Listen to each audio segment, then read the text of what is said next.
Hi everyone, this is HM&S video number 39 and you're most welcome for it.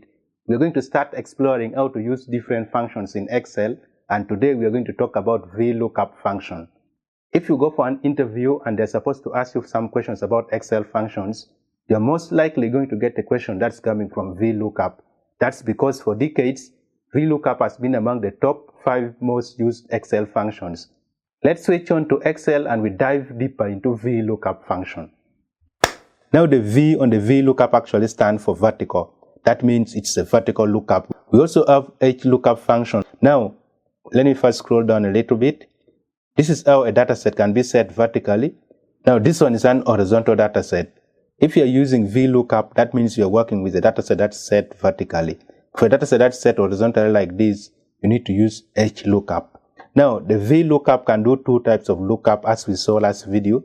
It can do approximate match lookup, which is the default, and also it can do exact match lookup. We're going to dive deeper and we get to know more about that. Now the Vlookup can only look up from the left of the lookup table. That means when you're setting up your table, the lookup value must be on the left hand side of the lookup table for the Vlookup to work very well. Now let me scroll down and we start seeing our first example. Now here we have our first example, which is showing the respondents who responded correctly. Respondent having respondent ID 3 answered question 1 correctly. For question 6, it was respondent having ID 1 who answered it correctly, just like that. Now we want the name of the respondents on this column here. Right on the side, we have our lookup table. We had 3 respondents. The person with the respondent ID 1 is named Solomon. For respondent ID 2 is Elizabeth, and for ID 3 is Peter. So we're going to use these IDs as our lookup values so that we bring the names of the respondents on this column. So on this first cell here, I'm going to do equals to Vlookup. When I see it highlighted in blue, I'm going to hit tab to select it. Now, the Vlookup functions has 4 arguments: the lookup value, the table array, the column index number, and then the range lookup. So for the lookup value, I'm going to click on this cell here. Now, I want this as a relative cell reference so that when I copy my formula down, it moves to row 15, row 16, just like that. So I'm going to hit comma to go to the next argument, which is the table array. Now, the table array is a table where you want to pick something from. Then you bring it to the master table. So this is now our master table. So this is going to be our lookup array. So I'm going to highlight the lookup table without highlighting the field names or the table headers, these ones here. Now, since I'm going to copy my formula down, I want the table array to be the same for each of these rows. So I'm going to hit the F4 key to lock it, comma. Now when it comes to the column index number, I need to count from the table array that I've highlighted. Which column do I want to pick something from? So I'm going to count 1, 2. So the respondents or the name of the respondents is in the second column. So I'm going to put there 2 and then comma. Now when I come to the last argument, which is the range lookup, I have 2 options. The first option is true, which is approximate match, and the second option is false, which is exact match. Now the difference between approximate match and the exact match is that for exact match, it looks exactly for that particular value. Like for example, this is 1. So it's going to go through the lookup values, see where there's 1, and then come to the lookup array, get exactly the name which is corresponding to 1, and it will bring it here. But for the approximate match, it looks through a range of values, then it pick a value which is falling within that range, and it put it there. We are going to see an example later on.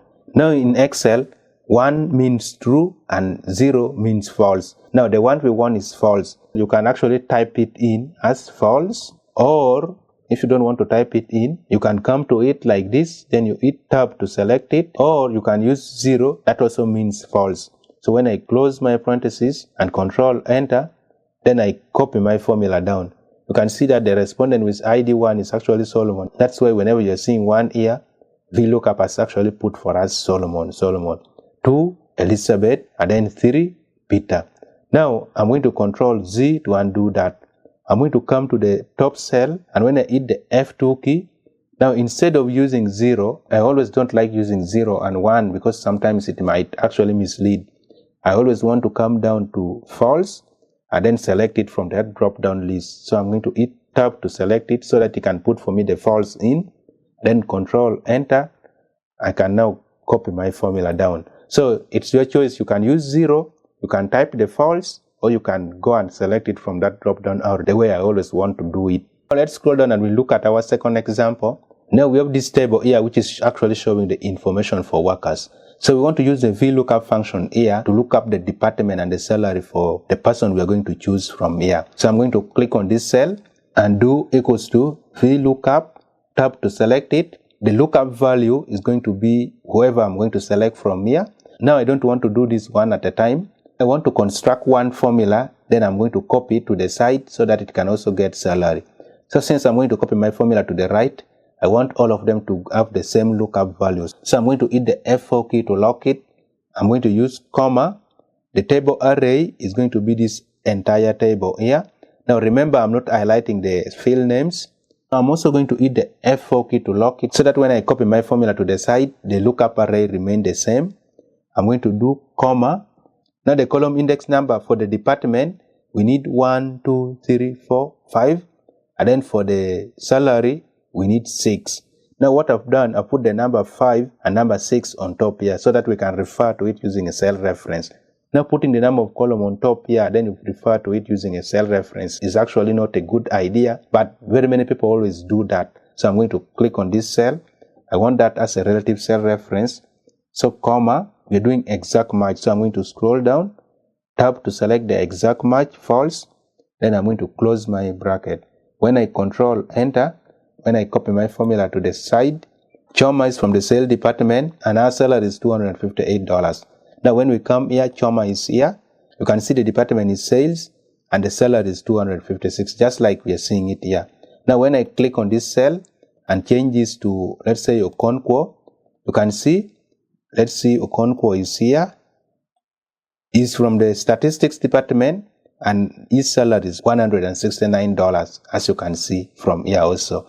So I'm going to click on this. Let me change it back to Choma. Now I've told you that putting the column number on top here is actually not a good idea. Let me show you the reason why I've said that. If for any reason we decide to insert a column in the middle of this table, let's say I'm going to highlight this column and then right click, insert. Now when you come to my table here, you can see for the department, it's saying 38, and for salary, it's saying sales. That's actually not correct. That's because now that I've inserted one more column in the middle of our data set, the fifth column now is age, and the sixth column is now department. So this one is looking at the fifth column, so it's looking at the age now, and this one is looking at the department, not the salary. So I'm going to Control Z to undo that. Now the best way for you to do a situation like this is actually to use another function called the match function. Now let me just show you how the match function works. I'm going to click on this cell. It's actually one of the lookup functions we have in Excel. So when I do equals to match, tab to select it, it works like Vlookup, but for it, it gives us the relative position, not the value. For the lookup value, let's say I'm going to look at department, then I'm going to do comma. Now my lookup array, I'm going to look up these field names here. The match function works whether your lookup array is arranged horizontally or vertically. As long as you highlighted it horizontally or vertically, it will still give you the relative position of whatever you're looking up. So I'm going to do comma. For the match type, for it, it has less than, exact match, and then greater than. Now less than works exactly like the approximate match in Vlookup. Now the exact match is also exactly like the exact match in Vlookup. But what we want here is actually the exact match because we want to get the relative position of exactly where department is located. You can put 0, as you can see 0, or you can come to it, then you hit tab to select it, and it will also put for you the 0 there. So I'm going to close my bracket. Watch what it's going to give me. When I hit tab, you can see it's telling me 5. That means it's going through the list that we have highlighted and counting 1, 2, 3, 4, 5, finding the department on the 5th column, and it's returning for us 5. So that's how the match function works. So I'm going to click on this cell and do equals to Vlookup tab. Now this is also going to help us to learn how we can nest function in Excel. Nesting function is like putting one function in another function. So we're going to see how we can do that. Now for the lookup value, we're still going to look up whoever we have selected from this cell. Now since I'm going to copy my formula to the side, I'm going to hit the F4 key to lock it, comma, the table array, we're going to highlight our entire table. We're still on the Vlookup. Now I'm also going to copy my formula to the side, so I'm going to hit the F4 key to lock it, comma. Now when it comes to the column index number, you remember on top here we selected this value which we have typed on top here. But for this case, we're not going to select any value, we didn't type it anywhere. That's where we now need to use the match function to get for us the relative position for any column we want. So I'm going to do match. When I see it highlighted in blue, I'm going to hit tab to select it.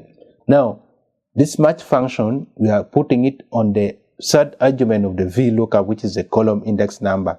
So on the lookup value for the match function, we're going to look up the column headers here or the field names. So I'm going to look up the department, comma. When it comes to the lookup array, remember this is still inside the match function. The lookup array, since we're looking up the department, which is the field name, we're going to highlight just the field names only. So I'm going to hit the F4 key to lock it also, comma. We want exact match, so I'm going to down arrow, tab to select it, then close parentheses. Now this parentheses that I've closed is actually for the match function. That's the reason why you can see the screen tip is now back to Vlookup. So what we have put here is actually just the column index number. So this entire match function is actually sitting on the column index number. So I'm going to come to the side, click, we are back to the Vlookup argument. You can see our current argument is the column index number. We need to go to the range lookup. So I'm going to hit comma. And for the range lookup, we want exact match. So I'm going to click down arrow, tab to select it. Then I'm going to close my bracket. Now when I control enter, you can see it's giving us the correct answer. So let's copy it to the side. So I'm going to copy it to the side. Wow, it's giving me NA error. Now the reason why it's giving me NA error, you can see here we have sale, but here we are having sale, which is also having the dollar sign. Now the match function that we have put on the column index number of Vlookup is actually running through these field names, trying to look for salary, but it's not finding salary among the array we have put here.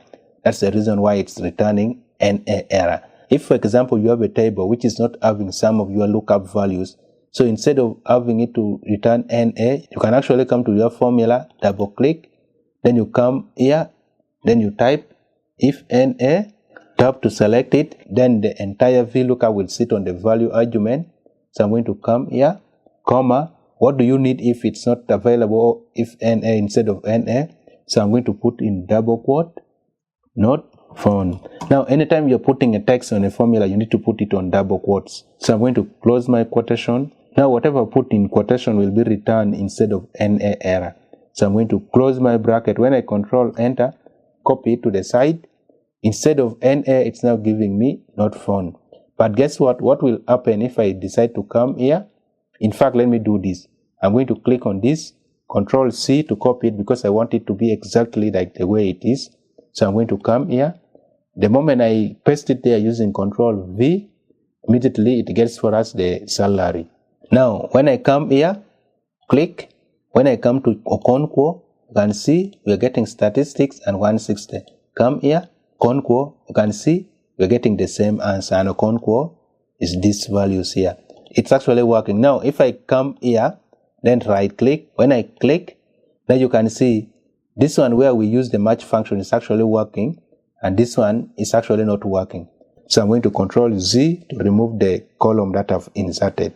Now let's scroll down and we see how we can also do approximate match lookup using Vlookup. Now for the approximate match lookup, the first column of your lookup table must be sorted in ascending order.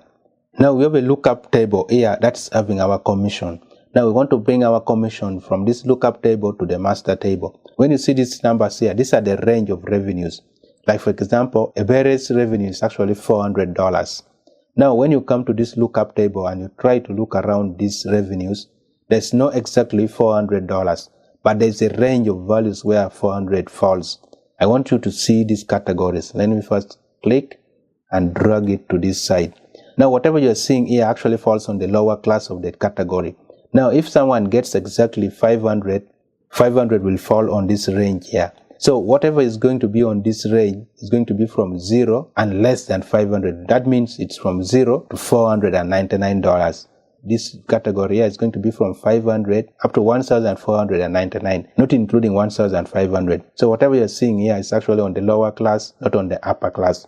Now when you come to this last option here, that means from 300 and above will actually fall on this category here. Now for a beret, it's $400.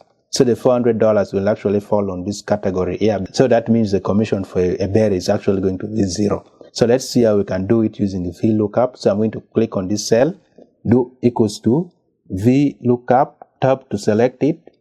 The lookup value is going to be our revenue here. So I'm going to do comma. The table array is going to be this table having our commission.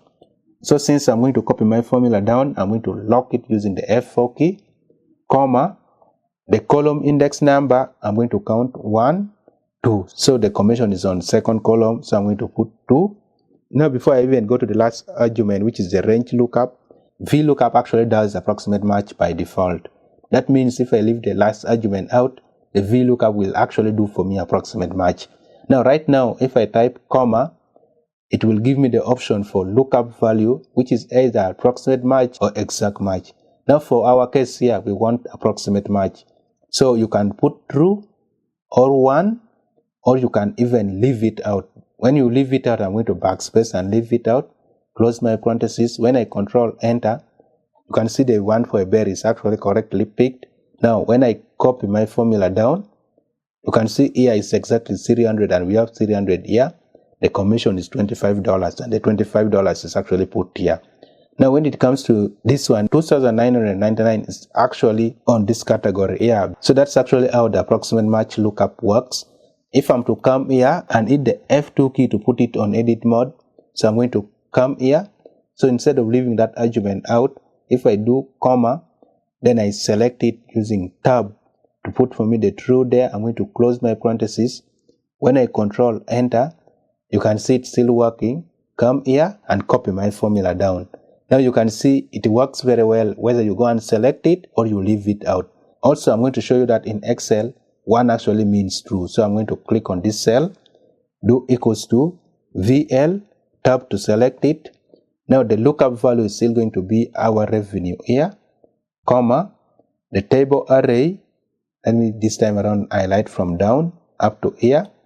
So I'm going to hit the F4 key to lock it because I'm going to copy my formula down, comma, the column index number, I'm going to count 1, 2, and commission is in the second column, I'm going to put 2.